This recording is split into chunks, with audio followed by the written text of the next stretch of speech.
வணக்கம்.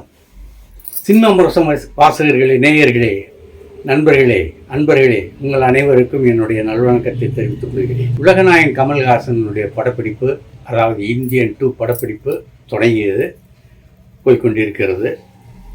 இன்று சென்னையில் தான் ஷூட்டிங் நடந்துட்டு இருக்கு. இப்போ அதுக்கு முன்னால் ஒரு நல்ல ஒரு செய்தி உங்கள்கிட்ட சொல்லிடுறேன். நடிகர் திலகம்ங்கிறது பேர் வச்சு மலையாளத்தில் ஒரு படம் எடுத்தாங்க. படம் எடுத்து அநேகமாக முடிச்சிட்டாங்கன்னு நினைக்கிறேன். டைட்டில் நடிகர் திலகம்ட்டு. சரி, இந்த டைட்டில் நல்லா தானே இருக்குது அப்படின்னு நீங்கள் நினைக்கலாம். ஆனால் அந்த டைட்டில் இருக்குது பார்த்தீங்களா, சிவாஜி கணேசனுக்கு ஒரு நேயர் ரசிகர் மனமுவந்து கொடுத்த பட்டம். சிவகாசி, அதாவது ராமநாதபுரம் மாவட்டத்தை சேர்ந்த அந்த ரசிகர் நடிகர் திலகம்ங்கிறத கொடுத்தாரு. அதுக்கு பின்னால் எவ்வளவோ பட்டங்கள் அவருக்கு வந்தாலும் அந்த நடிகர் திலகம்ங்கிற பட்டத்தை விஞ்சியது வேறு எந்த பட்டமும் கிடையாது. இது அந்த குடும்பத்துக்காரங்க, சிவாஜியினுடைய குடும்பத்தார் அதை ஒரு பெரிய கௌரவமாக வச்சுருக்காங்க. இதை ஒரு படம் எடுக்கலாமா, இது பேரில் அது படம் நல்லா இருக்கோ நல்லா இல்லையோ அதை பற்றி பிரச்சனை இல்லை. எதுக்கு ஒரு வீணான ஒரு கான்ட்ரவர்சியில் சிக்கணுமா? என்ன சொல்கிறீங்க, சிக்கணுமா என்ன? அதனால் இளைய திலகம் பிரபு யோசித்தார்.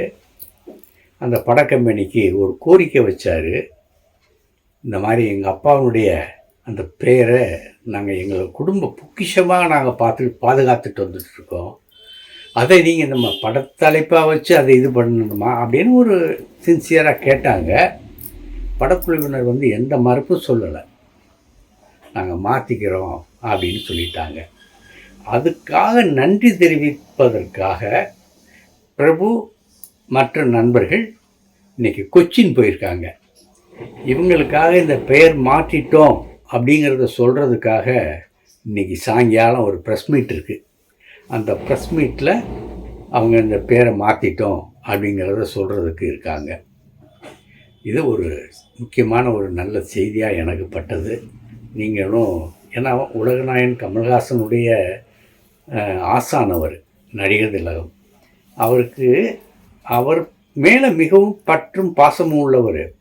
அதனால தான் நீ இத்தனை வருஷமாக நீ குழந்தைய பெற்றுட்டு நீ கல்யாணம் பண்ணாமல் இருக்க, கல்யாணம் பண்ணு அப்படின்னு சொல்லி தம் வீட்டுக்கு உலகநாயகன் கமல்ஹாசனையும் சரிகாவையும் வரவழைத்து கல்யாணம் நடத்தி வச்சவர் நடிகர் திலகம்.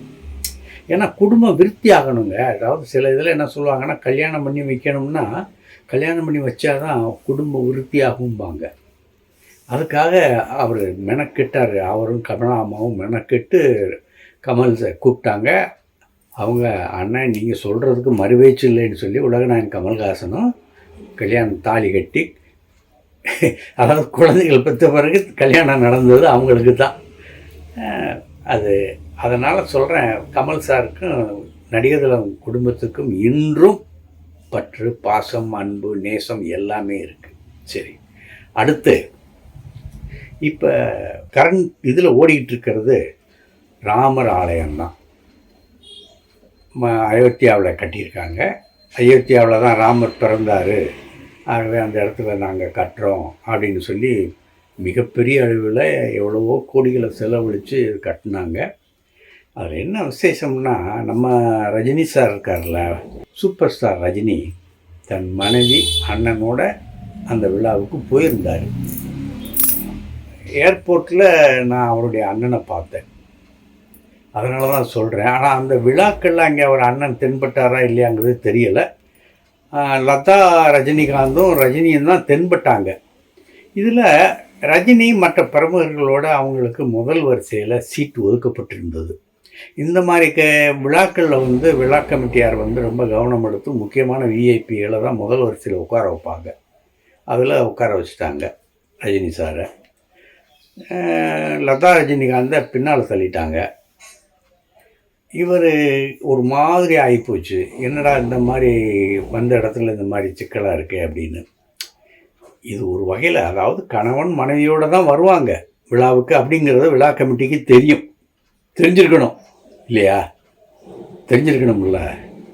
அப்போ அவங்க என்ன செய்யணும், கணவன் மனைவிக்கு 2 பேருக்குமே சீட்டு போட்டிருக்கணும். முதல் வரிசையில் சீட்டு ஒதுக்கியிருக்கணும். இவங்க என்ன நினச்சாங்களோ அல்லது விழா கமிட்டி என்ன தெரிஞ்சதோ, அவங்களுக்கு ரஜினிகாந்த் தான் முக்கியம்னு தெரிஞ்சதோ நம்ம தெரியல, முதல் வரிசையில் அம்பானி இவங்களோட சேர்த்து போட்டு விட்டாங்க. இதில் அம்பானியினுடைய துணையாக இங்கே உட்காரல, அதை நம்ம கவனிச்சுக்கிட்டோம். இப்போ அந்த விழா கமிட்டி அந்த நடத்தின அந்த சீட்டு உட்கார வைக்கிறாருல, அவர்கிட்ட போய் ரஜினி கேட்குறாரு.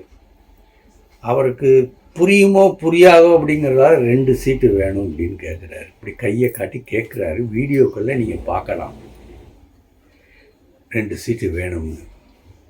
அவங்க ஏதோ சொல்கிறாங்க, சால்ஜாப் சொல்கிறாங்க, அவங்க விதிகள் அந்த முறைப்படி அது நடத்தப்பட்டது அப்படிங்கிறதெல்லாம் சொல்கிறாங்க. ஆனால் அதை அவரை கேட்கல. எனக்கு விடாமல் 2 சீட்டு வேணும் அப்படின்னு சொல்லி வாதாடுறாரு. இந்த வாதாடுதல் ஒரு சூப்பர் ஸ்டாருக்கு தேவையா? மோடி அப்படியே சுற்றி வரும்போது இந்த இடத்துல வந்தோன்னே கும்பிட்றாரு, கையெடுத்து ரஜினி மற்ற கோவில்களில் வரிசையில் இருந்தவங்களாம் வரிசையை தான் கும்பிட்டுட்டு போகிறாரு. ஆனால் அந்த இடத்துல ஸ்பெஷலாக ஒரு நிமிஷம் அப்படியே ஒரு ஸ்டே பண்ணி ஒரு கும்பிட்டு அப்படியே நகர்றாரு. அவ்வளவு முக்கியத்துவம் இருக்கிற ரஜினிகாந்துக்கு இது தேவையா? 2 சீட்டுன்னு இப்படி கையை காட்டிக்க இது பண்ணலாமா? தேவையா? இது தமிழக ரசிகர்களுடைய மனதை புண்படுத்திருக்கும்னு நான் நினைக்கிறேன். ஆனால் புண்படுத்துச்சா இல்லை அவங்க இல்லை சரியாக தான் அந்த கமிட்டி விழா கமிட்டி நடந்துக்கிட்டாங்க அப்படின்னு இவங்க கருதுகிறாங்களா என்னன்னு தெரியாது. ஆனால் இது ஒரு பெரிய ஒரு அவமானம் தான்.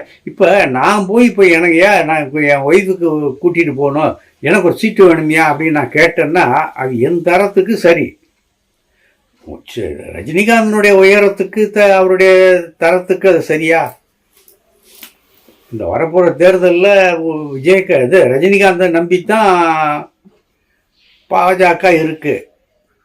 அப்படிப்பட்ட சூழ்நிலையில் ரஜினியோட மனம் அவர் புண்பட்டுச்சோ இல்லை, இது ஜஸ்ட் லைக் தட் அப்படின்ட்டு தட்டிட்டு போகிறாரோ இல்லையோ, இந்த மாதிரி விழாக்கள் எல்லாம் அப்படி தான் நடக்கும்னு நினச்சாரோ இல்லையோ, அப்புறம் எதுக்கு நீங்கள் 2ன்னு கை காட்டுறீங்க? அது ஒரு சங்கடமாக தான் தெரிஞ்சது. சரி, அடுத்து இந்த கோலாகலமான ஒரு திருவிழாவுக்கு எல்லாருக்குமே அழைப்பு, அதாவது முக்கியமான ஆட்களுக்கெல்லாம் அழைப்பு அனுப்பப்பட்டது அப்படின்னு சொல்கிறாங்க. அதில் ஒருத்தர் நித்யானந்தா சுவாமி. அவர் தன்னைத்தானே பரம்பொருள், தன்னைத்தானே சிவன் அப்படின்னு நினச்சிக்கிட்டு மேக்கப் எல்லாம் போட்டுக்கிட்டு ஆசி தருவார், எல்லாம் பண்ணுவார். அவர் மேலே பொம்பளையில் கெடுத்தான் அப்படின்னு சொல்லி இப்போ ஒரு கேஸெல்லாம் இருக்குது. அந்த கேஸை சந்திக்க முடியாமல் அவர் தப்பி ஓடி தனியாக ஒரு கைலாசபுரம்னு ஒன்று வச்சுட்ருக்காரு. அதை ஒரு நடிகை தான் அதை மேற்பார்வை பார்த்துக்கிட்டு இருக்காங்க. அந்த நித்யானந்தாவுக்கு அடுத்து அந்த நடிகை ரஞ்சிதா தான் ராணி, அம்மை, மாதா எல்லாம் சொல்லலாம். அவருக்கு இன்விடேஷன் அனுப்பிச்சாங்களாம். எப்பேற்பட்ட ஃப்ராடுக்கு அனுப்பிச்சாங்க. அவர் அதே சொல்கிறார், அந்த எனக்கு இன்விடேஷன் வந்தது அப்படின்னு அவரே சொல்கிறார், நித்யானந்தாவே சொல்கிறாரு. சொல்லி இது வாட்ஸ்அப் இது நம்ம எக்ஸ் தளத்துல எல்லாம் போட்டிருக்காரு. அப்படி அவருக்கு அனுப்பிச்சிருக்கலாமா? அவர் ஒரு குற்றவாளிக்கு ராமர் துணை போகலாமா? ராமர் விழாவில் அவருக்கு என்ன வேலை? சரி, இதில் நம்ம கீர்த்தி பாண்டியன் இருக்காங்கல்ல, அவங்க ஒரு பட விழாவுக்கு வந்திருந்தாங்க. சத்யம் தியேட்டரில் நடந்தது. ரஞ்சித் அவர் இங்கே கலந்துக்கிட்டார் இந்த விழாவில். அதாவது ராமர் கோவில் திறக்கிற அன்னைக்கு நடந்த விழா. அங்கே இந்த பொண்ணு பேசுது. இப்போ தான் கீர்த்தி பாண்டியனுக்கு கல்யாணம் நடந்தது, ஒரு நடிகரை கல்யாணம் பண்ணிக்கிடுச்சு. அது பேசுது, தைரியமாக பேசுது. அது என்ன சொல்லுதுன்னா, காலு மேலே காலு போடு ராவண குலமே, இந்த பாட்டு, அந்த படத்தில் வர்ற பாட்டு. எவ்வளோ தைரியமாக பாடுது அது. அந்த கூடியிருந்த ஆடியன்ஸ்லாம் அப்படியே எவ்வளோ தைரியமாக பேசுது அப்படின்னு. நம்ம டைரக்டர் ரஞ்சித் அவருக்கே ஆச்சரியம். இந்த விழாவில் நீ ரொம்ப தைரியமாக பேசிட்டமா அப்படின்னு அதாவது நாட்டில் ஒரு தீய சக்திகள் ஒரு நம்மளுடைய அடையாளங்களை தொலைப்பதற்கும் நம்முடைய முற்போக்கு எண்ணங்களை தடுப்பதற்கும் தவிர்ப்பதற்கும் சில நாச சக்திகள் செயல்பட்டு கொண்டிருக்கு. அந்த நாச சக்திகளை வளர விடக்கூடாது. அதை தடுக்கணும். அதை நம்மால் இயன்ற அளவு, அதாவது இந்த திரைப்பட உலகத்தினால் என்ன சாதிக்க முடியும், என்ன செய்ய முடியும், அதை அந்த அளவுக்கு நம்ம செஞ்சு தடுக்கணும் அப்படின்னு அவர் பேசினார். அந்த கருத்து எல்லாருமே ராமர் பூமி அன்னைக்கு மைக்கில் ஸ்ரீராம் ஏதோ ஜெய் ஜெயராமோ ஏதோ கோஷம் போடுறாங்க. நமக்கு அந்த இது காதில் ஏறலை. ஏன்னா நமக்கு இங்கே ராவண குலம்ல, அதனால் அது காதில் ஏறலை. தப்பாக நினச்சிக்காதீங்க. உங்களையெல்லாம் புண்படுத்தி இருந்துச்சுன்னா, இந்த இது நான் சொன்னது புண்படுத்தி இருந்துச்சுன்னா அதுக்காக நான் வருந்துறேன். ஆனால் திருமதி குஷ்பு சுந்தர் அவங்க இந்த ராமருடைய கோவில் திறப்பு விழாவட்டி ஒட்டி ஒரு கோவிலில் போய் கூட்டினாங்க.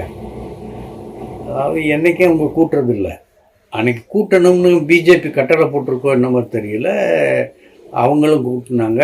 அங்கே கவர்னர் தமிழிசை சவுந்தரராஜன் அவங்களும் கூட்டினாங்க. இதை டெய்லி கூட்டினா அல்லது இவங்க சக்திக்கு இருக்கிற அளவுக்கு ஒரு வேலைக்காரனை வச்சு கூட்டினாலும் சரி, அல்லது அங்கே உள்ள அந்த ஆலை துப்புரவு பண்ணியிருக்காங்கல்ல, அவங்களுக்கு இவங்க காசு கொடுத்தா நல்லா இருந்திருக்கும். ஆனால் அவங்க கூட்டி ஃபோட்டோலாம் எடுத்து போட்டு இது பதிவு பண்ணிட்டாங்க. அது பிரச்சனை இல்லை, செய்கிறாங்க, ரைட். அது அவங்க இஷ்டம், கட்சியினுடைய கட்டளை, அவங்க செய்கிறாங்க. அதை பற்றி நம்ம கேட்கல. அதை பற்றி மற்றவர்கள் என்ன கருதுகிறாங்கங்கிறது அவங்களுக்கு தெரியும். ஆனால் குஷ்பு ஒரு பாட்டு பாடினாங்க, ஸ்லோகம் பாடினாங்க, சான்ஸ்கிரிட்டில் ஸ்லோகம் பாடினாங்க. ராம ராம வரானனே அப்படின்னு ஒரு பாட்டு பாடினாங்க. அதாவது ராம ராம வரானனே அப்படின்னு ஒரு பாட்டு பாடினாங்க. அது தப்புன்னு ஒரு நேயர், ஒரு நண்பர் சுட்டி காட்டியிருக்காரு. ராம நாம, ராம ராம இல்லைம்மா, ராம நாம வரானனே அப்படித்தான் நீங்கள் பாடியிருக்கணும். ஸ்லோகத்தை தப்பாக சொல்கிறீங்க, ராமருக்கு தப்பாக அர்ச்சனை பண்ணியிருக்கீங்க அப்படின்னு சொல்லியிருக்கிறேன். இந்த மாதிரி நிறைய தவறுகள் நிறைய நடந்திருக்கு. அதெல்லாம் இன்னொரு பதிவில் சொல்கிறேன்.